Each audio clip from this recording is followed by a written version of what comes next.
wabarakatuh. Waalaikumsalam. Waalaikumsalam. Assalamualaikum Pak Ustadz Isa. Pak Anton. Masya Allah. Gimana Alhamdulillah. kabar Anton? Insya Allah. Lama tak berjumpa. Alhamdulillah.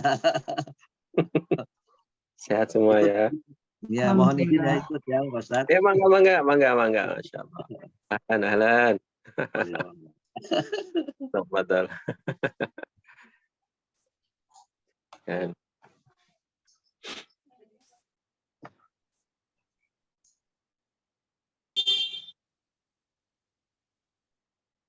Kita tunggu 3 menit lagi Ustadz Isa. Ya, oke, baik. Ya.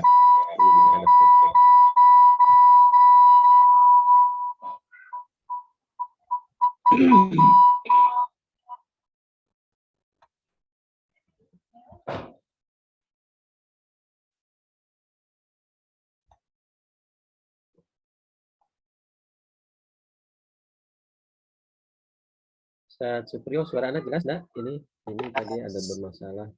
Insya Allah, Ustadz. Jelas ya. Sebentar ya, Anda pakai speaker. Baik.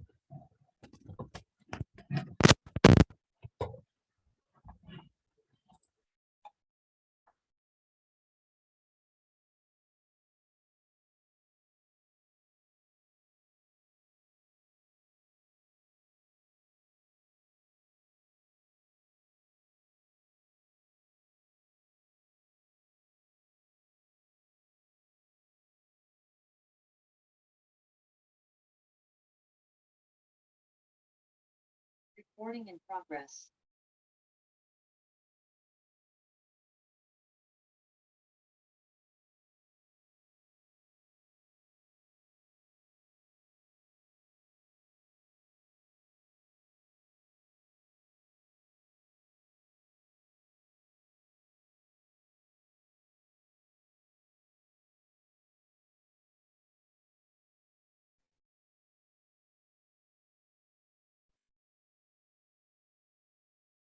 Pak Ustadz sehat Pak Ustadz.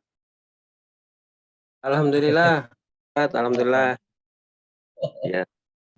Sabtu besok Pak Rizal mau ngasih tausiah di masjid. Oh, Masya Allah. Ya. Tentang waris juga sih kalau nggak salah, tentang waris deh. Oh, tentang waris juga. Masya Allah. Ya. Waris yang dilupakan kalau nggak salah. Warisan, soal waris yang dilupakan. Oh, soal waris. Ya, biar nggak lupa ya Pak ya. Mungkin mau banyak tanya nih Pak Ustadz, kalau soal waris. Boleh, ahlan. Mohon izin tanya nanti. Mangga. Karena ada kasus yang apa ya, yang urgen lah. Kalau menurut saya ada kasus di keluarga saya yang perlu ya. Boleh. Perlu diketahui semua lah.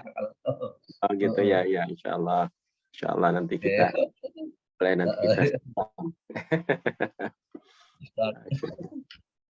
ya memang waris ini kadang harus dipahami detail pelan-pelan. Betul. Saya juga kemarin baru bagi waris juga itu Pak Ustadz. Aduh. Penuh perdebatan. Ya, pasti itu. Pasti akan perdebatan panjang, pagi, lain sebagainya lah. Ya, betul. Ada bilang nggak adil lah. Macam-macam ya. Ya kadang kita ngukur sesuatu itu kan apa menurut akal ya. Jadi ini sesuai ya sudah, kalau enggak sesuai kayaknya nggak nyaman gitu. Ya, untung saya dapat ilmu dari Ustadz Isa. Jadi udah punya pegangan. Sama-sama Pak. Udah bisa punya pegangan, akhirnya ya bisa diselesaikan lah dengan syariat ya, dengan syariat. Ya betul. Ya ini juga jadi 2023 ini insya Allah kita ada ini juga untuk mengembangkannya, karena saya juga agak kewalahan ya, banyak pertanyaan sekali. Ya, ya, benar pasti. masalah waris wakaf, bahkan ada yang obligasi, yang sukuk, Oh, sukuk kan, yang waris ya, apa, ya, ya, yang kontemporer itu. ya, ya, Terus ya, yang paling krusial tuh ya antara teori dan praktiknya itu, Pak. ya, Tuh. betul, betul, Ustaz, betul. Ya, betul. Ada satu pernah saya sampaikan juga tuh, ada waktu itu di beberapa jamaah itu, ya mereka bertanya, ini kan kayak relevansi hukum syariah ini gimana katanya. Ketika diterapkan kok begini katanya. Nah, itu Ya, nanti ya, kita coba diskusi ya Pak ya, insya Allah. ya, ya. Benar, benar, benar. Makanya kalau saya juga pernah itu pas jamaahnya Ustadz Syafi'i Antonio kan, beliau di Saudi itu ada waris ini juga, jadi udah 4 keturunan itu belum dibagikan. Oh, gitu, ya, ya, ya. Jadi pas nasabnya di Indonesia itu yang kasihan yang jauh kan, yang jauh itu. Nah, yang repotnya dia memakai ada satu pendapat kalangan ulama kalau yang jauh nggak dapet katanya, yang beda negara ada itu. Makanya ya itu ramai. Pasti, pasti. Oke, baik. Gimana Sa Supriyo? Kita mulai ya. Silakan Sa Supriyo. Bismillahirrahmanirrahim. Assalamualaikum warahmatullahi wabarakatuh. Waalaikumsalam warahmatullahi wabarakatuh. Alhamdulillah. Assalamualaikum warahmatullahi wabarakatuh. Alhamdulillahirabbil alamin. Kita bisa berkumpul dalam kajian rutin kita setiap Rabu insya Allah ya, bersama para guru-guru kita, ustadz-ustadz kita dari Bakata. Ya, alhamdulillah sudah hadir bersama kita saat ini, yakni Ustadz Isa Mustafa Ramli. Ya, terima kasih kepada Ustadz Isa telah menyempatkan waktu untuk meluangkannya pada hari ini jam 10 sampai selesai untuk berbagi ilmu baik materi sehingga menambah keberkahan pada hari ini dan seterusnya. Dan juga terima kasih kepada jamaah semuanya, baik Bapak dan Ibu semuanya yang telah menyempatkan hari dan waktu juga untuk bisa hadir bersama menyimak bagaimana kajian kita pada hari ini dengan tema besar ya. Apa itu?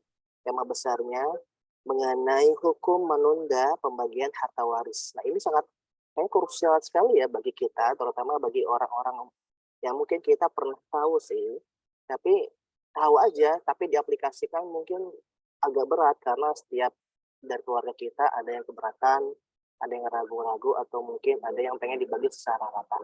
Nah, untuk bagaimana kisi-kisinya secara hukum fikih dan juga hukum Islam akan dijelaskan oleh Ustadz Isa Mustafa Ramli. Silakan kita persingkat saja. Al-waktu iyad, tafadhal Ustadzina. Oke, baik. Ya, jazakumullah Ustadz Supriyo ala itahal fursah.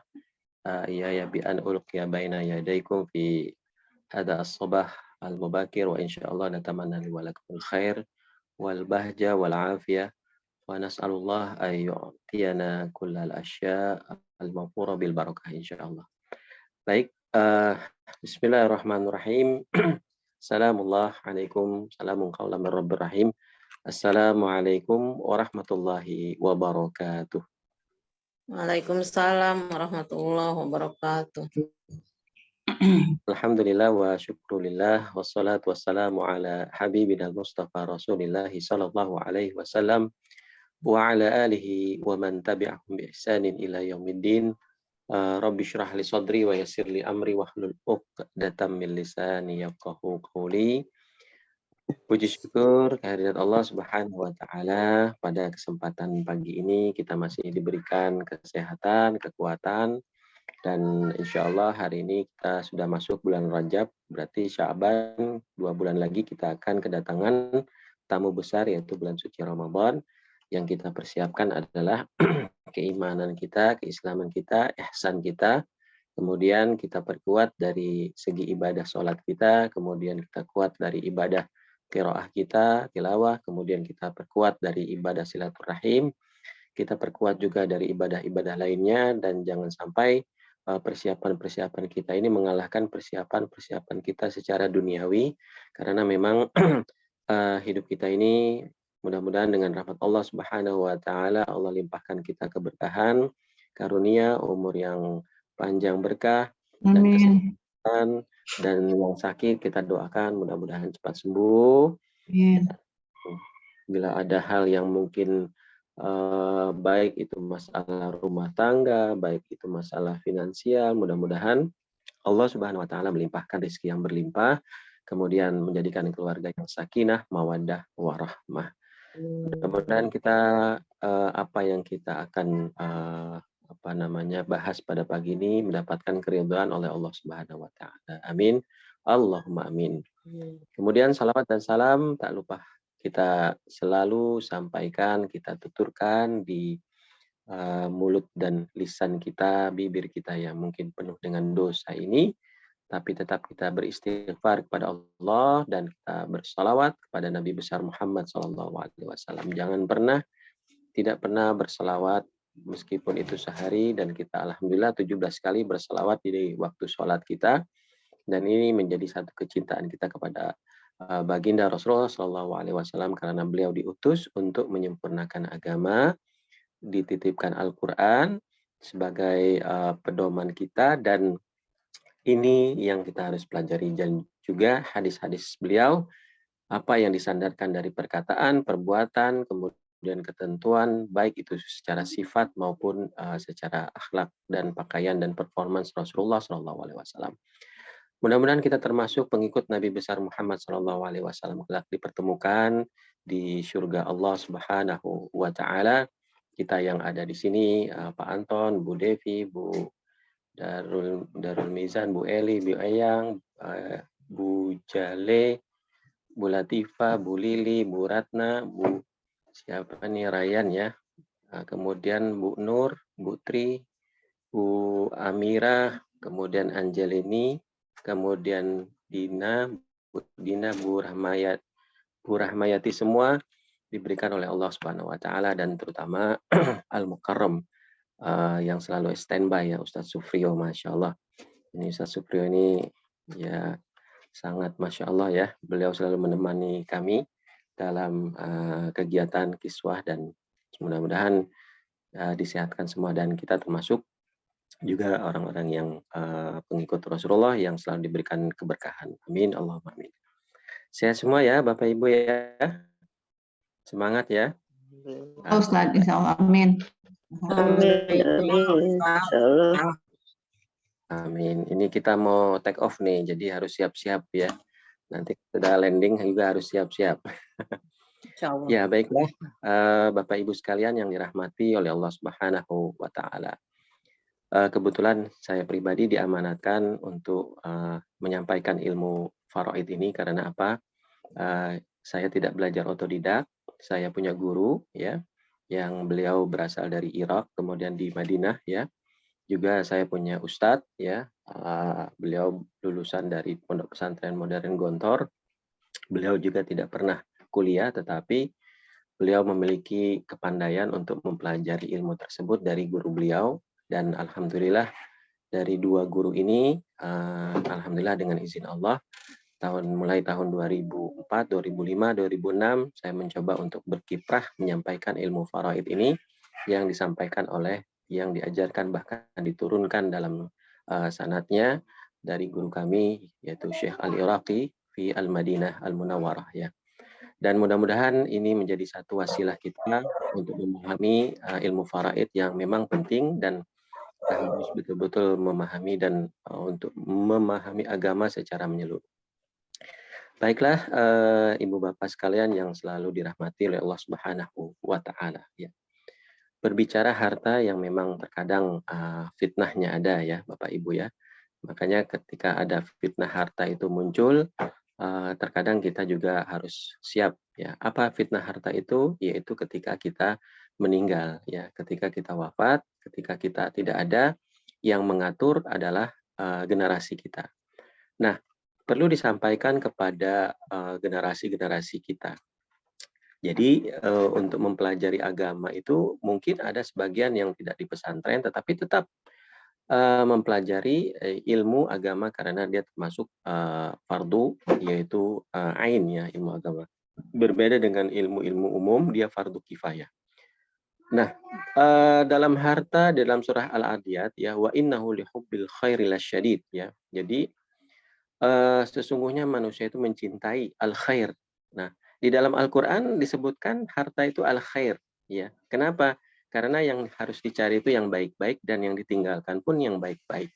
Nah, makanya ada orang yang mencintai harta kemudian dia tidak mau berpisah ya. Dia mencintai harta dan tidak mau berpisah.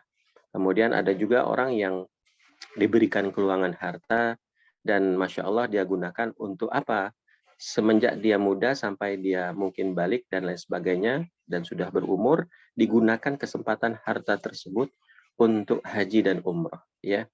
Makanya yang kita gunakan untuk kasbul ma'isyah itu sebenarnya untuk ibadah, untuk mengeluarkan zakat dan untuk meninggalkan generasi kita yang akan datang tersebut, sebagaimana Rasulullah mengatakan, antada'a warathatakal aghniya khairum min ayyatakaffafu. Ya.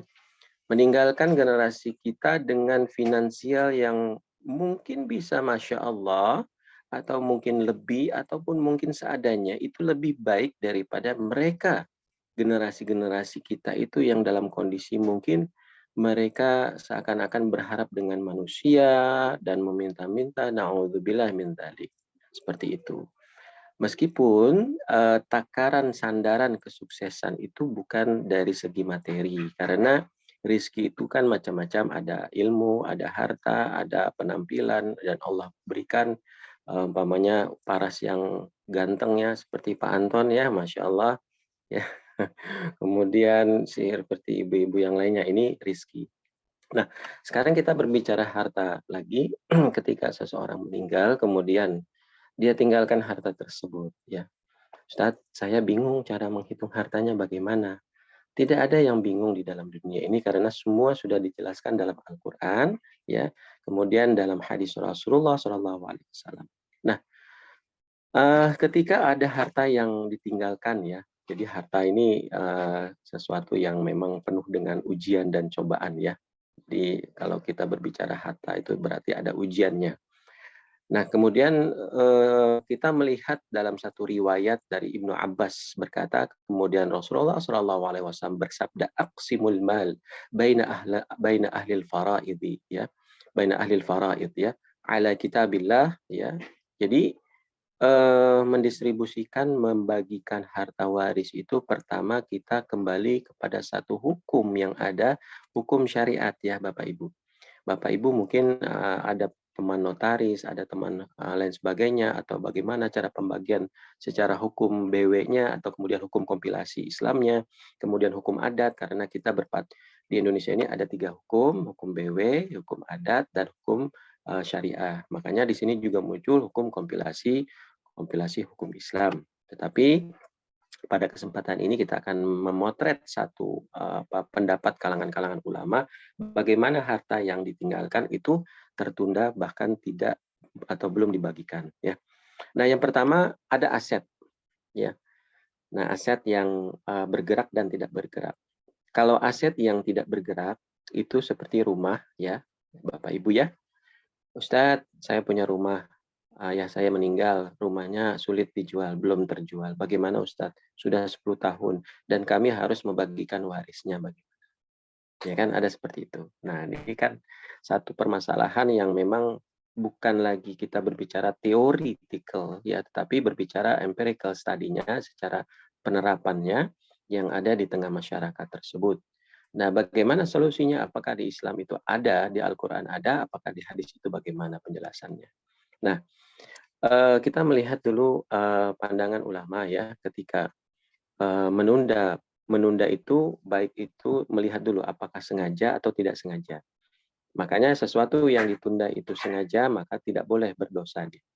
Kalau sesuatu yang ditunda itu tidak sengaja maka itu wa'fu anhu ya, maka berharaplah ampunan dari Allah Subhanahu wa taala.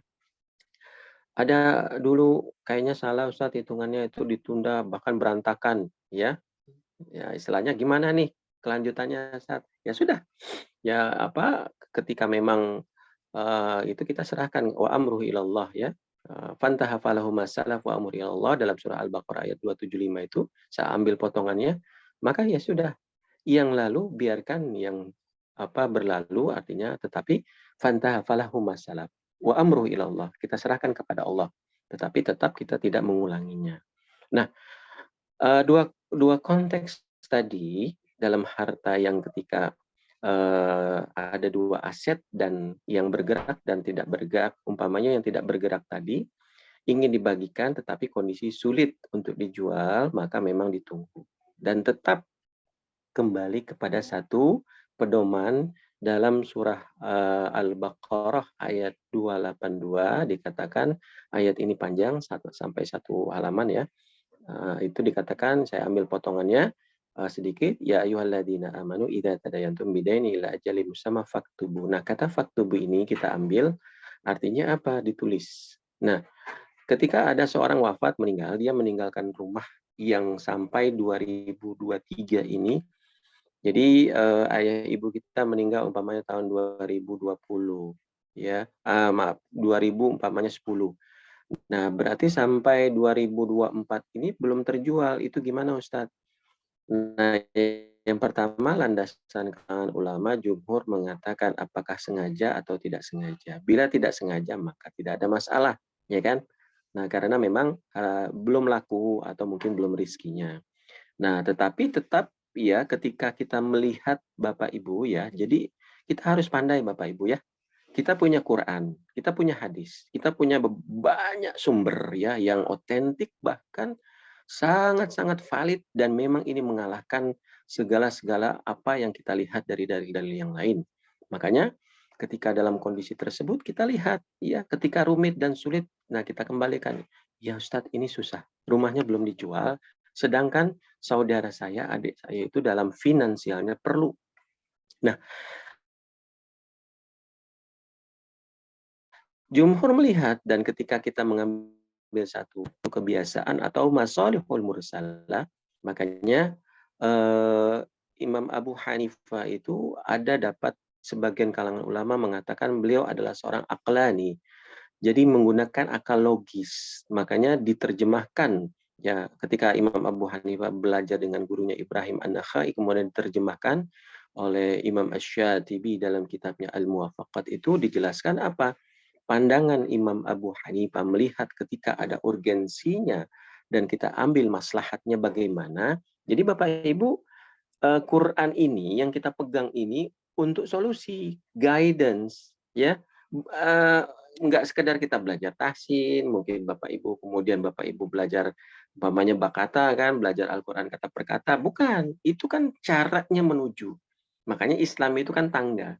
Sulam ya, Islam itu berserah diri, Islam itu mencari kemenangan ya, berserah diri mencari kemenangan. Nah, ketika sudah naik tangga tersebut Bapak Ibu tahu ini loh, ini satu hukum saat gimana ini sudah ditunda dan lain sebagainya. Nah, maka pandangan Imam Abu Hanifah apa maslahatnya bagaimana, urgensinya dulu bagaimana. Nah, ketika kita melihat Imam Malik, Imam Syafi'i dan Imam Ahmad bin Hambal, bila sesuatu yang memang tidak disengaja, maka itu ditunggu dan dilihat kondisinya. Nah, ini kan hal yang remeh, ya Bapak Ibu ya. Kalau teori mungkin kita secara teori Bapak Ibu, udahlah saya udah ngerti itu kayak gitu-gitu. Loh, enggak Bapak Ibu, nanti di lapangan ketika kita berhadapan dengan saudara dan mudah-mudahan jangan ya, berhadapan dengan kondisi-kondisi yang memang ketika itu harus ya mungkin nauzubillahi min dzalik ya berbeda pandangan, akhirnya apa? Akhirnya kita berbeda persepsi, berbeda pandangan dan sampai terputusnya silaturahim. Enggak sedikit ya dalam satu tulisan disertasi saya itu kan ada tulisan saya juga itu menjelaskan kumpulan bagaimana terjadi polemik yang ada. Nah, karena apa? Tertundanya harta. Fitnah yang muncul artinya ketika satu kondisi ini pandemi, ini terjadi resesi, ini terjadi inflasi, ini harga umpamanya haji mau naik umpamanya ya. Kemudian harga minyak waktu itu sempat naik, semua naik dan lain sebagainya. Tapi insya Allah kita tidak naik ya, kolesterol tidak naik, darah tinggi tidak naik, asam urat tidak naik, mudah-mudahan ya tetap kita menjaga keimanan. Nah, di situ muncul. Akhirnya jumhur mengatakan apa? Kalau kita melihat kondisi tersebut, ya ditulis proporsionalnya. Kenapa ditulis? Karena bila ada seorang, umpamanya kita ambil 2 laki-laki ya, atau 3 laki-laki anaknya. Nah, kemudian 3 laki-laki ini ternyata 20 tahun rumah emak atau bapaknya itu belum dibagikan karena sulit menjualnya. Maka ada satu pendapat ya dalam pendapat golongan Hanafiyah mengatakan, ya ada nggak ahli waris yang bisa membeli asetnya ini dan memberikan bagiannya 1/3. Jadi diberikan dulu, ditalangi dulu. Tapi Ustaz, bagaimana ketentuannya? Ini kan bahasa praktek ya Bapak Ibu. Praktiknya itu kan teori itu mudah. Ya kan, teori itu mudah. Jadi kalau saya berbicara sampai besok atau seminggu pun saya bisa berbicara teori. Tetapi ketika dihadapkan secara praktiknya itu bagaimana di lapangan. Nah, ini yang kami alami ya Bapak Ibu. Bahkan saya pun sempat ketika dihadirkan untuk mediasi, untuk menengahi, dan ada beberapa saya hadir, ternyata di situ ada 3 ustadz juga, yang saya bilang, ya sudah silakan antum selesaikan, saya pulang saja, saya bilang. Tidak Ustadz, dikumpulkan dulu. Nah, ada beberapa perbedaan dan akhirnya selesai juga alhamdulillah. Dan ada juga saya dihadirkan, kemudian secara praktiknya itu sampai kakaknya marah, sampai ya udah Ustadz keluar aja, diusir saya. Nah, jadi nggak sembarang, jadi tidak mudah Ibu Bapak ya. Kalau Bapak Ibu melihat teori saja itu mudah, tetapi praktiknya tidak sebenarnya. Tetapi tetap kita sabar menghadapinya dan memberikan satu mau'izah hasanah. Nah, kita lihat. Nah, kalau ada perkara umpamanya ini perbedaan antara bagaimana nih Ustadz rumahnya, ya sudah pandangan salah satu ulama itu coba di cover dari 1/3 ini. Kan laki-laki 3 nih. 1/3, 1/3, 1/3. Ini kasihan dia ini perlu uang, perlu finansial, kerjanya nggak serabutan, terus harus menutupi keperluan pokok keluarga, ya sudah umpamanya 3M, berarti bila ada 2 orang yang mampu, silakan beli, bagi 2 umpamanya 500, sudah kita beli deh. Nah, seperti itu. Itu boleh solusinya. Itu praktiknya Bapak Ibu, ya, Ibu-ibu ya, praktiknya. Nah, kemudian kalau umpamanya qadarullah nih belum dibagi, tiga-tiganya tidak mampu untuk membeli aset dari 1/3 dari, jadi 1M ini tidak bisa dibeli umpamanya harga, dan harganya itu bukan NJOP. Nah, bukan berdasarkan NJOP tetapi harga jual. Tapi Ustadz, ketika harga waktu 2023 itu kan 3M ya kan? 3M. Bagaimana kalau 2024 umpamanya lebih? Ya itu konsekuensi dia. Konsekuensi ketika Allah. Nah, kita kembalikan Bapak Ibu.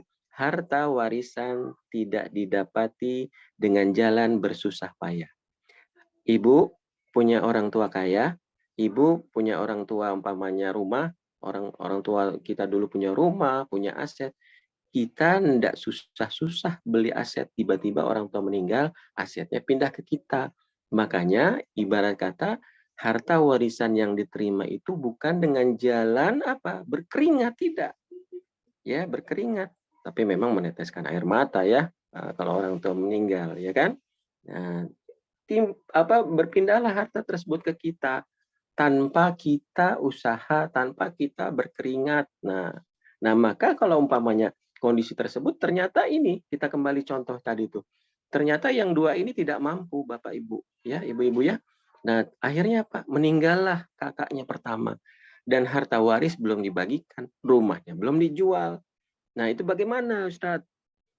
Nah, kita kumpulkan karena memang sudah tertulis masing-masing 1/3, ini laki-laki semua ceritanya ya. Ya, yang mudah sajalah contohnya untuk teori dan praktiknya. Nah, ketiga 1/3, 1/3, 1/3 ini meninggal karena ayah ibunya sudah meninggal, harusnya turun ke bawah ya kan. Meninggallah yang kakak pertama si Ahmad ini umpamanya. Ahmad, Hamid, Mahmud umpamanya. Meninggal, berarti keturunannya siapa? Ada nggak? Ada, berarti keturunan yang dapat. Dan tidak bisa menghalangi karena ayah ibunya sudah meninggal kira-kira tahun 2010. Dan ternyata si Ahmad yang nomor 1 meninggal terkena dampak COVID-nya. Masya Allah Bapak Ibu, waktu COVID itu banyak sekali yang yang kami harus selesaikan itu ya, ada beberapa yang secara praktik ya, kita tidak berbicara teori lagi, ya, tapi praktik di lapangannya yang kita hadapi, yang kita lihat secara kasat mata dan kita ternyata harus memberikan satu penyelesaian. Akhirnya apa? Akhirnya ya kalau umpamanya dua laki-laki ini, adiknya yang kedua ketiga ini nggak mau membagikan karena nggak paham loh, dia kan sudah meninggal, tapi kan meninggalnya 2020, ya kan? Sedangkan ayah ibunya 2000, umpamanya meninggalnya 2010. Nah, berarti yang nomor satu ini tetap dapat ketika dia aset rumahnya belum dibagikan, hak dia yang 1/3 dari rumah itu ada, maka turun ke ahli warisnya. Nah, makanya ini aset yang tidak bergerak, Bapak Ibu, yang memang kadang rumit sekali, ya, dan sulit sekali. Nah, di dalam pengadilan agama Islam itu ada sekitar di Cibinong itu 38 sampai 40 kasus yang terjadi. Nah, makanya ketika kita lihat juga kasus-kasus yang muncul, yang ada, ya, dan kalau kita lihat di seluruh Indonesia, ya, dalam satu data statistik itu sekitar, Masya Allah itu ya, hampir 5.000-an kasus-kasus itu terjadi secara praktiknya. Nah, makanya ada yang bertanya, Ustadz, gimana teorinya begini? Ustadz, bagaimana umpamanya nanti ada satu teori dengan praktik yang kita akan sinergikan. Kita tidak bisa berbicara umpamanya dalam teori, tetapi kita tetap berbicara dalam landasan teori dengan Al-Quran dan hadis, tetapi tetap kita berikan satu edukasi kepada masyarakat, ini loh praktiknya, seperti itu. Contoh umpamanya saya ambil ya, potong tangan, nggak ada lagi kan? Mana coba ada, ya kan? Potong tangan nih yang nyuri, orang yang melakukan perzinahan, apakah dia ditimpuk, dikazab, dan lain sebagainya. Sekarang kan orang akan melihat, loh itu kok Islamnya ya. Nah, ini apakah menyalahi hukum syariat yang ada? Coba. Bagaimana hukum waris? Kalau kita lihatnya ada yang tidak menerapkan, maka apa? Nah, kondisi tadi kan bertentangan dengan surah An-Nisa ayat 10. Karena apa? Harta yang diperoleh tersebut tidak diterima atau tidak dicari dengan keringat, dengan kasbul ma'isyah, tidak. Tapi hanya berpindah.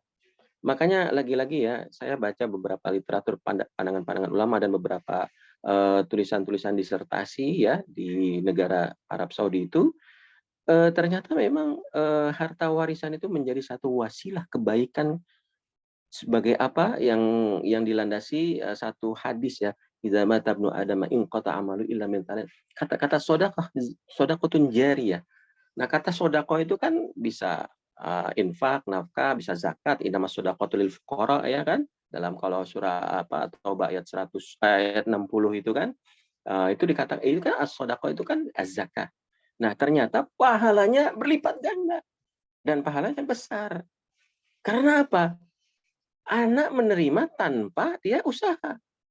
Anak menerima generasi saudara tanpa dia pusing-pusing. Tiba-tiba saudaranya meninggal, abangnya meninggal, kemudian abangnya hanya meninggalkan satu anak perempuan, istrinya sudah tidak ada, hanya dapat 1/2, pamannya, saudara akhun syaknya itu asoba bin nafsi kan, berarti kan separohnya. Kalau 2M berarti saudaranya dapat 1M. Nah, kira-kira prakteknya mau nggak yang anak perempuan itu memberikan kepada adik ayahnya itu 1M? Kira-kira mau nggak Bapak Ibu? Bu, mau nggak Bu? Iya kan susah praktiknya. Dalam teori kita, Nggak, Ustaz. dalam teori kan itu kan kalau 1M kalau dibelikan cireng kan 1 RW kan banyak itu ya, cireng apa gorengan ya, ya kan ya. Ya Ustaz Rizal ya, wah ada Ustaz Rizal nih, Masya Allah ya. Nah, jadi seperti itu ya. Nah, makanya praktek yang ada di era digitalisasi ini ya kita harus imbangi. Nah, kita munculkan, ada yang mengatakan, Ustaz, saya nggak mau pakai ilmu waris lagi, nggak relevan. Oke, nanti antum kalau di padang mahsyar, Allah akan bilang, kalian pakai hukum apa? Hukum BW, Ustaz. Hukum BW ya Allah. Hukum apa? Adat. Udah, nggak usah masuk surga. Sana. Kena kan, nggak relevan Anda di padang mahsyar menggunakan hukum BW, umpamanya nih. Karena tetap kita kembali ke syariah, ya kan? Walaupun di negara dalam Fiqh Daulah Yusuf Al-Qaradawi mengatakan tetap kita ada satu artinya yang kita tuju maqasidus syariahnya. Nah, kembali kepada penundaan tadi secara praktiknya dan akhirnya apa? Muncul aset yang tidak bergerak ini yang sering menjadi polemik, Bapak Ibu, ya. Kenapa? Karena memang ya kalau orang Jawa bilang nun sewu katanya. Mohon maaf ketika ayah saya ingin menjual aset pun sampai sekarang udah 10 tahun itu enggak laku-laku, ya. Nah, sampai ada jamaah juga, "Ustaz, tolong ini bantu jualkan." "Ya, Bu, sulit, agak susah, Bu, kayaknya jualnya. Ini karena kondisi," umpamanya. Tetapi tetap kita meyakini bahwasanya sesuatu itu ada hikmahnya. Dan ternyata ya, ini ada terjadi ya, di daerah satu daerah. Ada satu rumah yang memang sulit dijual, ya kan? Sulit dijual. Dan akhirnya apa? Akhirnya yang menerima yang untuk rumah ini sekitar 5 orang, laki-laki semua, pada meninggal semua. Sisanya satu. Nah, sisanya satu. Dan harga rumahnya kurang lebih 5 M-an lah, ya. 5 M seperti itu. Meninggal semua, ya kan? Datanglah yang pembeli mengatakan ini sekian NJOP sekian sekian. Ini sebenarnya haknya bukan hak saya, Pak, kepada pembeli tersebut. Ini hak 5 orang ini. Tetapi yang 4 ini abang-abang saya sudah meninggal. Kebetulan saya bungsu, umpamanya. Ya, yang dari orang tersebut itu ya. Yang ini. Kemudian karena ada satu wasilah keberkahan dan harapan terhadap harta waris itu bukan untuk memperkaya diri, tetapi untuk apa? Membangkitkan giroh dan amal soleh yang estafet amal soleh dari kedua orang tua kita. Bayangkan kalau ibu, orang tuanya, kakeknya, atau yuyutnya punya perusahaan, sampai sekarang itu mengalir pahalanya. Shadaqatun jariyah, terus mengalir. Mengalir, ya kan? Punya perusahaan, terus diwariskan mengalir, terus ke anak-anak cucu, terus punya yayasan. Makanya juga kadang ada ibu buka yayasan, buka umpamanya panti asuhan, buka pesantren, itu akan mengalir terus, mengalir. Makanya pahala yang paling dahsyat itu salah satunya yang bisa menandingi zakat, infak, sodako itu harta waris. Harta waris. Karena apa? Harta waris ini sesuatu yang jerih payah kedua orang tua. Dia beli aset, kemudian ternyata asetnya berguna. Ternyata mungkin rizkinya ketika ayahnya meninggal, kemudian diberikan kepada 3 orang anaknya, ternyata 3 orang yang anaknya sudah meninggal, ternyata cucunya. Nah, yang tadi ceritanya 5 itu, keberkahan yang ada dari kakeknya itu ternyata diberikan kepada cucu-cucunya. Dan akhirnya apa? Cucunya itu mendapat keberkahan dari aset yang dibeli orang tersebut, bahkan mereka cucu-cucunya itu akhirnya bersekolah, ada yang kedokteran dan lain sebagainya. Dan masya Allah, ketika itu cucunya memiliki apa istilahnya kemampuan finansial, dia bilang apa? Akan aku buatkan satu tempat, yaitu untuk anak yatim, untuk ayah dan kakekku. Sampai enggak Pak Ibu? Ibu-ibu pahalanya sampai. Diniatkan ibu umroh, niat karena ayah ibu boleh ingin haji, tapi harus haji dulu syaratnya. Silahkan diniatkan. Dan ternyata matematika Allah itu sangat dahsyat. Kalau kita berasumsi dengan matematika, udah itu kok belum dijual-jual, kenapa belum laku lah ya, pada sebagainya. Lah kita kan nggak tahu rahasia di balik sesuatu yang belum laku tersebut. Iya kan? Ya Bu ya, betul Bapak Ibu ya. Jadi terkadang jangan kita menggunakan rasional akal kita tidak berlandaskan kepada Al-Quran dan hadis Rasulullah. Akhirnya apa yang muncul adalah persepsi-persepsi negatif kepada Allah dan akhirnya kita mendiskreditkan ketentuan-ketentuan takdir Allah dan seakan-akan iman ini tidak ada. Dan mana Al-Quran yang kita pelajari? Mana hadis Rasulullah yang kita pahami? Bagaimana kita seorang yang beriman? Padahal di situ ada ketentuan-ketentuan ya, kaedah-kaedah yang memang harus kita jalani. Loh, kenapa kalau kita di lampu merah kita mau berhenti? Padahal nggak ada polisi. Bapak, Ibu-ibu kenapa Bu? Padahal polisinya nggak ada. Nah, kita mau berhenti. Iya kan? Nah, bisa aja kita jalan, oh itu lampu taman. Karena memang kita khawatir kalau di depan ada polisi. Nah, ketika ada koridor, tilka hududullah. Ya, inilah batasan-batasan hukum-hukum Allah, wa may yuti'illah wa rasulahu dalam surah An-Nisa ayat 13 itu. Makanya yang 14 itu wa may ya'sillah wa rasulahu, ya kan? Wa yata'adda hududahu yudkhilhu naran khalidan fiha. Yang sudah melanggar ya kepada ketentuan Allah itu maka ya. Nah, penundaan waris itu jangan disengaja. Saat sebenarnya ini bisa dijual tapi nanti ajalah. Ya itu juga harus hati-hati ya praktiknya. Tapi Ustaz nanti kan 2024 kan atau 2025 nanti asetnya berkembang. Ya tetap ditulis haknya itu ada. Makanya teorinya ditulis pembagiannya, praktiknya itu dibagi hartanya. Jadi konsep waris yang ada pada generasi kita ini, pada generasi yang digital ya, digital itu kan jadi ada dua konsep. Makanya ketika berbicara konsep maka kita kembalikan kepada teori yang ada, ya kan? Nah, kita kembalikan Al-Qur'an menegaskan ini loh harus dijalankan. Makanya fardhatan minallah. Menerapkan ilmu, menerapkan pembagian harta waris menurut syariat Islam hukumnya fardhatan minallah, wajib. Nah, belajar ilmu faraid itu fardu kifayah. Kalau tidak ada yang mempelajarinya maka sebagian kalangan ulama mengatakan jadi fardu ain harus. Karena apa? Wajib setiap anggota itu tahu anggota keluarga. Ini kan berbicara secara mikroekonomi, ya ekonomi keluarga. Kalau seorang itu tidak ada yang handal, tidak paham dan lain sebagainya, akhirnya apa? Harta ayah ibunya ya tidak karuan, habis. Nah, kami ada salah satu rekan juga ya, ayah ibunya wafat, akhirnya apa? Adiknya mabuk-mabukan, ngejual aset, enggak karuan dan akhirnya apa? Bangkrut. Nah, makanya kan ini kan berbicara penundaan harta ini berarti kita berbicara Islamic Wealth Management, mengatur harta kekayaan yang ada berasaskan kepada Islam. Makanya tidak bisa kita ibu bapak ibu-ibu nih hidup di Bogor, hidup di ini udah Ustaz, yang penting ginilah. Lah ya nggak gitulah, ibu masak masak sop aja ibu serius. Bagaimana sedapnya masak sop, masak apa namanya jengkol ya, ya Bu Devi ya. Masak jengkol. Masak jengkol aja Ibu serius. Ya, Ya, takut hangus, Ustaz. ya takut hangus lah, takut keasinan ya Bu ya. Ya kan? Takut macam-macam. Nah, tapi ketika kita dihadapkan satu hukum yang ada yang syariat itu kenapa kok kita udahlah saat kok nggak ada rukhsahnya, gimana ada rukhsahnya, ya sudahlah kalau bikin jengkol ada rukhsahnya deh, sekali-sekali nggak usah pakai jengkol tapi jengkol ya nggak mungkin ya kan. Nah itu kan satu kias ma'al farik, tetapi secara logika kita ketemu ini bagaimana implementasi atau penerapannya harus begini seperti itu.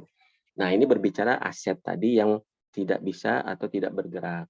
Nah bagaimana yang kedua kemudian aset yang bergerak dan ini mudah sekali untuk dicairkan, dilikuidasikan ya, dicairkan. Bagaimana umpamanya ada tabungan, umpamanya 2M. Nah, kemudian di situ 3M, di situ ada anak laki-laki dan anak perempuan. Maka anak laki-laki itu 2M, anak perempuan 1M. Ya kan? Ustaz, itu kan teorinya, kata yang anak perempuan. Tapi kan kenapa dia harus dapat 2M, Ustaz? Dia udah kaya, penghasilannya miliaran, tapi tetap dapat 2M. Sedangkan saya, anak perempuan, ini cuma punya warung kecil, iya suami pun kerjanya nggak serabutan, ayo gimana? Coba prakteknya gimana nih? Solusinya kan kalau saya jawab, ibu tetap mengikuti hukum syariat. Kalau enggak, ibu masuk neraka. Ya sudah, ngapain sama Ustadz ini nih, pusing saya katanya. Nah, kan nggak ada solusi kan? Artinya ini ya sudahlah saya ikut hukum yang ada aja lah Ustadz, pusing saya. Saya cerita sama ini pusing saya, seharusnya saya dapat 2 minimal dibagi 2. Nah, kita dudukkan mediasi lagi, duduk yang anak laki-laki, Pak, Bapak kan dapat 2M, adik Bapak dapat 1M. Kira-kira nih ketika 500 jutanya Bapak sodakohkan untuk adik Bapak mau nggak? Kira-kira mau nggak si bapaknya itu? Nah, oh boleh nggak Ustaz? Oh iya, apa landasan hukumnya? surah An-Nisa ayat 8 sudah terjawab semua. Ilmunya, ilmu faraid itu ada dalam surah An-Nisa ayat 7, 8, 9, 10, 11, 12, 13, 14, dan 176. Kecuali surah An-Nisa ayat 3. Ya Pak Anton ya. Kalau surah An-Nisa ayat 3 itu Ustadz Rizal yang paham tuh. Yang ini insya Allah jelaskan nanti. Nah, tahu Ustadz Supriyo ya. Nah, jadi sudah terjawab. Wa idza hadaral qismata ulul qurba wal yatama wal masakin farzuquhum minhu. Makanya dalam tafsir Ibnu Katsir, tafsir Al-Baghawi, tafsir As-Sa'idi, tafsir Safatul Tafasir, dan beberapa tafsir lainnya itu kan melihat apa? Kalau memang seperti ini, dia sudah mutlak, dia sudah menjalankan hukum waris tetap, asal daripada perbuatan itu atau sesuatu yang wajib, mayusabu ala fi'li wa yu'aqabu ala tarkihi. Ketika kita lakukan pahala, berarti bayangkan, sudah dapat 2M berpahala, dapat 1M berpahala, kemudian yang kakaknya tadi secara praktik itu, ya sudah, karena saya dapat 2M dan kewajiban saya juga menafkahkan, maka saya 500 juta ini saya infakkan untuk adik saya yang perempuan. Nah, itu praktiknya. Nah, ya insya Allah mau Pak, gimana Pak ini? Tapi ada permasalahan kedua, Ustaz, saya juga kan dalam finansialnya nggak mampu, masa saya harus ini? Nah, tetap kita mediasi, Bu, Pak, ini abangnya juga, umpama abangnya ternyata masih memerlukan 2M ini dan Ibu 1M. Bu, insya Allah, hitung-hitungan manusia itu tidak akan pernah tepat. Tetapi apa fi kulli sumbulatin mi'atu habbah wallahu yudha'ifu liman yasha. Dalam 1M ini Ibu sabar. Ibu lihat ternyata apa? Iya Ustadz, ternyata setelah 5 tahun 5M ini, yang 400 jutanya jadi kos-kosan. Ternyata kembali jadi 800. Iya kan?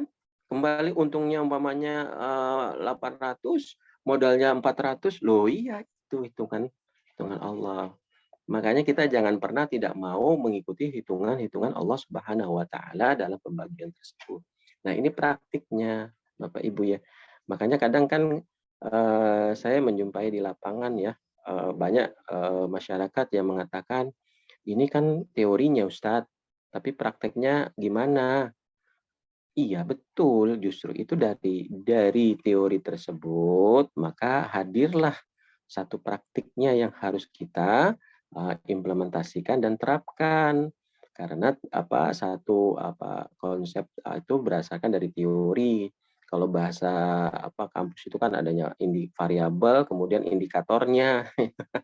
Nah, ini yang menunjangnya bagaimana? Nanti kita asasi dengan maqasid syariah, makanya ada variabel X sama Y, kemudian variabel Z-nya, kata orang ekonomi nih. Nah, dicarilah garis equilibriumnya, takdil ya antara Y dengan X itu biar keseimbangan. Makanya saya bilang, belajar ekonomi itu ada variabel, ada kurva antara demand and supply. Kalau umpamanya pahalanya besar, maka demand-nya itu rendah. Iya kan? Yang sholat tahajud pahalanya besar, bangun tengah malam. Tapi yang mengerjakan dikit. Itu kurva Islam. Kalau umpamanya harga price dengan quantity ya, price-nya itu rendah, maka kuantitasnya itu banyak. Pahalanya rendah, kuantitas yang lakukannya banyak. Nah, ini tidak ada di buku. Ini hasil daripada temuan saya ya, yang saya rumuskan dalam kurva Islam. Sama ketika umpamanya ada orang yang dapat 1M saja, adiknya dapat 1M, kuantitasnya dikit. Iya kan? Kuantitasnya dikit, tapi pahalanya banyak. Dia sabar. Kemudian nanti Allah lipat gandakan. Nah, akhirnya apa? Allah ganti. Seperti itu. Makanya hidup di dunia ini Bapak Ibu-ibu ya, kita ya harus bersabar. Innama yuwaffas sabiruna ajrum bighairi hisab, dengan ketentuan Allah dan lain sebagainya. Nah, makanya mudah-mudahan kajian pada ilmu faraid ini. Jadi ilmu faraid ini Pak harus memang pelan-pelan dipelajari ya, Bapak Ibu ya, Ibu-ibu ya. Jadi ibu-ibu juga kalau belajar, Ustaz saya pengen bisa, Bu, jangan. Saya tanya sama Bapak Ibu-ibu, Bu, Ibu mau bisa nggak ilmu faraid? Bu? Ibu-ibu. Mau, tapi pusing nggak? Mau. Tapi pusing, Ustaz.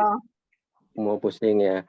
Kalau saya ditawarin, coba ibu tawarin. Ustadz mau bisa nggak gitu bilang. Mau bisa. Saya nggak mau karena bisa itu beracun. Astagfirullah. Ular itu mau Ustaz. Maunya madu ya, Ustaz ya. Sorry. Maunya madu. Maunya madu. Maunya madu. Madunya bawa pulang. Cek istrinya marah nggak? Itu madunya asli atau enggak? Itu Ustadz Rizal yang jago tuh masalah itu. Nah, makanya kalau ibu ditanya, saat saya belajar ini pengen bisa, ngeri saya. Pengen bisa, Yang bisa. Nah, saya belajar ini pengen paham, pengen Allah mendapatkan ridho Allah, pengen masuk surga. Nah, itu tujuan kita sebenarnya ya. Oke, wallahualam. Baik, saya buka interaksi saja biar lebih Bapak Ibu mungkin bisa komunikatif ya. Silakan mungkin Ustaz Supriyo, saya kembalikan dulu ke Ustaz Supriyo ya. Oh ya. Nah, ini. Iya, Silakan, Ustaz. tampaknya di kolom chat ada pertanyaan dari Bu Devi dan silakan untuk kawan-kawan Ibu dan Bapak semua jika ada pertanyaan. Kalau mungkin unek-unek yang ingin dipertanyakan, silakan untuk raise hand atau langsung open mic saja sebelum Ustadz Isa menjawab apa yang ada di kolom chat sebagai pertanyaan. Silakan Bu Devi, ada ya tadi? Oh, boleh. Gini Ustadz, misalnya anaknya 5 ya Ustadz. Oke. Bertanya tuh, anak yang hidup tuh sekarang tinggal yang nomor 2, yang lainnya meninggal. Oke. Nah, ini kan 4, yang meninggal tuh 4, tapi anak ketiga ada keturunannya.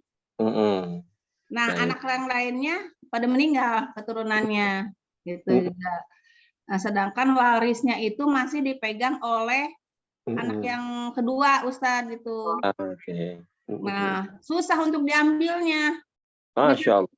Bukan diambil ya, suruh dibagikan gitu. Alasannya karena kenapa? beliau mempertahankan gitu. Mempertahankan ya. Oke, Iya. Baik. Bagaimana tuh Ustadz? Sebaiknya itu aturannya bagaimana, cara pembagiannya? Kan berarti kan ada hak tadi kata Ustadz katanya kalau misalnya anaknya meninggal kan ada keturunannya. Sedangkan keturunannya kan udah meninggal juga ya. Betul. Cuma ada keturunannya yang 2 aja itu yang hidup sama yang nomor berapa ya tadi? Nomor 3. Oke, baik. Ya, baik. Terima kasih Ibu Devi. Ya. Yang pertama memang ada satu kesalahan, memang harus diberikan satu arahan ya. Jadi memang memegang atau dengan sengaja, kita kan berbicara kalau tadi tidak sengaja ya. Kalau sengaja memang sesuatu yang disengaja itu maka berdosa. Tetap dia mendapatkan yaitu dosa. Karena apa?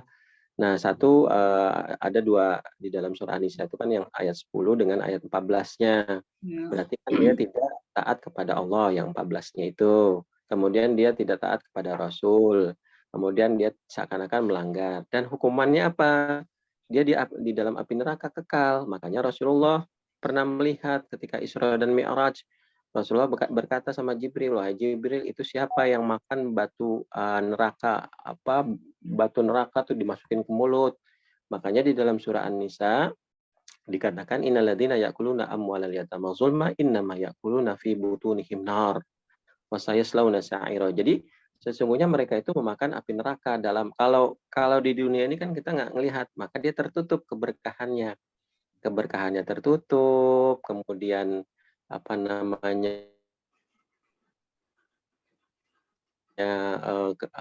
dari hak dia sudah makan harta orang lain mungkin ya kalau terpakai, karena kan kata Rasul inna ahadakum lan yamuta hatta yastakmila aris, ya seseorang itu tidak diwafatkan sampai rezekinya itu sudah rezeki secara keseluruhan ya. Nah makanya tetap diberikan nasihat ya, makanya kan dipanggil, diberikan nasihat, tidak baik terus diberikan nasihat, taujihat dan lain sebagainya. Kalau memang tidak bisa juga kan kita berpatokan kepada hadis Rasulullah. Barang siapa yang melihat kemungkaran maka coba ditegur dengan kekuasaan. Kalau tidak mampu maka dengan dengan lisan. Kalau tidak mampu kecuali dengan hati didoain, ya Allah mudah-mudahan terbuka. Wadzalika adhaful iman, itu sudah nggak bisa lagi tuh kata-kata adhaful iman itu, digoyang-goyang itu sudah benar-benar lemah imannya. Nah, maka didoakan saja. Nah, kemudian bagaimana waris yang ketika belum dibagikan kemudian yang lainnya sudah meninggal. Nah, yang pertama memang bila dari anak laki-laki itu ya, dari anak laki-laki kan, jadi anak laki-laki ini. Nah, berarti kan kalau umpamanya karena ayah ibunya umpamanya sudah meninggal dulu ya. Nah, kalau yang umpamanya kita anggap 4 ya Bu ya. Iya. 5 ya? 5. Umpamanya 5. 5 ini Yang masih hidup anak kedua ada keturunannya. Nah, anak ketiga udah meninggal juga tapi ada keturunannya, yang lain nggak ada keturunannya yang meninggal. Berarti yang ketiga ada keturunan. Ada keturunannya. Yang 5 ini yang satu laki-laki perempuan Bu? Ada Pertama perempuan, kedua laki-laki, ketiga perempuan, keempat perempuan, kelima laki-laki. Berarti laki-laki 2 ya Bu ya? 6, maaf Ustadz, 6 anaknya. Laki-lakinya 4. Oh, laki-laki 4. Nah, yang hidup tinggal laki-laki 1. Oke, baik. Nah, berarti kalau kita lihat haknya dulu, jadi kan 4. Nah, berarti kalau laki-laki haknya masing-masing 8, 2. Ya. Nah, yang perempuan tuh 1. Berarti 2/10, 2/10, 2/10, 2/10. Yang perempuannya 1/10, 1/10. Nah, jadi ada hak secara persentase dari 4 laki-laki itu, kalau dipecah jadi 1 tuh 2/10 masing-masing dari 4. Nah, yang Ustadz, gini Ustadz, sebetulnya udah dibagi waris. Nah, yang anak ketiga itu udah dapat waris, cuman yang meninggal itu masih ada ininya, hartanya gitu loh Ustadz. Yang 4 meninggal itu ada hartanya, tapi nggak ada keturunannya gitu. Nah, itu jatuhnya ke gimana Ustadz? Maksudnya itu sekarang ini dipegang oleh anak yang nomor 2 yang masih hidup. Ya, berarti kalau 6 saudara itu umpamanya meninggal 5 ya, berarti kan sisa 1 ya, Bu ya? Ya, betul. Nah, berarti kan dia kalau yang ada keturunannya maka keturunannya. Yang nomor 3 ya, ada keturunannya. Betul, ya. Itu mah udah rapi lah, dari keturunan ketiga udah memang udah dibagi waris semuanya, cuman peninggalan mereka tuh yang sisanya yang dari anak 4 itu belum dibagikan. Sudah dapat juga ahli waris, tapi kan nggak punya keturunan. Nah, sekarang semua harta, peninggalannya itu dipegang sama anak nomor 2 yang masih hidup. Ya, berarti memang kembali kepada ahli waris. Itu kan ada saudara ya, kembali kepada sakit. Ya betul, diberikan. Jadi kalau umpamanya ada berenam, meninggal 5, sisa 1, ya kan? Tidak. Yang keturunan sudah selesai. Kemudian yang ada keturunan itu kan istrinya tidak ada ya, Bu ya? Sudah meninggal semuanya pada. Oke. Berarti dilihat ahli waris yang paling dekat. Kalau jalur furu'nya tidak ada, jalur asal usul tidak ada, maka jalur hasyah atau hawashi. Maka jalur hasyah itu jalur kekerabatan saudara, maka akhun saudara laki-laki kandung tadi yang akan dilimpahkan mendapatkan hak warisan dari saudaranya yang meninggal, seperti itu. Maka yang mendapatkan itu ya memang betul yang nomor 2. Anak kedua itu tadi ya. Ya betul. Oh ya. Tidak berbagi dengan keturunan anak ketiga enggak ya? Kalau umpamanya karena anak ketiga itu ada anak laki-laki keturunannya. Ya, karena itu akhun syakik itu menghalangi, Bu. Jalur saudara ibnu akh syakik lainnya, seperti itu, terhalang. Nah, kecuali kalau akhun syakik atau saudara laki-laki itu berniat untuk memberikan sedekah infak tadi. Atau umpamanya sebelum yang 2 itu meninggal menuliskan wasiat wajibah dalam Al-Fiqhul Islam wa Adillatuhu yang memang diterapkan dalam di Malaysia dan Brunei dan di Singapura. Di Indonesia ini belum terlalu familiar ya.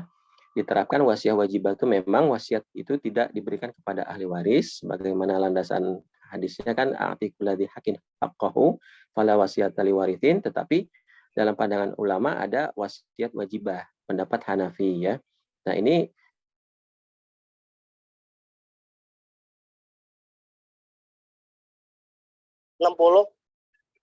yang 40 kilo. Apalagi?